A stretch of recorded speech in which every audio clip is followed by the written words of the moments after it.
Ladies and gentlemen, the national anthem of Tajikistan.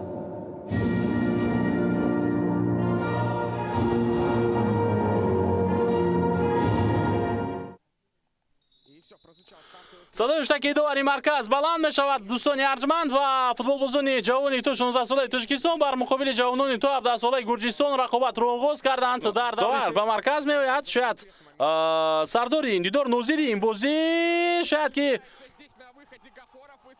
بعداً قرار برآورد در این مورد گل زده می شود از جانب فوتبالبازان گرجی. در همین حالت روی خط فوتبالبازان هیئت اساسی منتخب گرجستان نیست. ضربه به داخل جریمه گاه بود و دروازه‌بان اینجا از موقعش هم بیرون آمد و هم به توپ رسیدن نتوانست. سفرمت میدهد پای بازی او گزارش به جریمه گاه وارد می شود. پس به مرکز امکانیت ضربه و گل.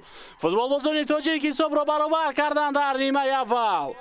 تکرارا میبینیم که چطور خسرو تویروف پاس داد به مرکز. این علی جون عینی بود مگر ببینید چطور از دروازه‌بان لوکا گذشت. بازیگر ما و حساب را برابر کرد. خسرو هجوم نوبتی منتخب تاجیکستان روی دوم میدهد در جریمه گاه. این بازیگر قرار دارد. پس سنتولو ضربه گل. فوتبالبازان تاجیک به پیش میبرند در لحظه های اخیر. تکرارا این حالت رو میبینیم.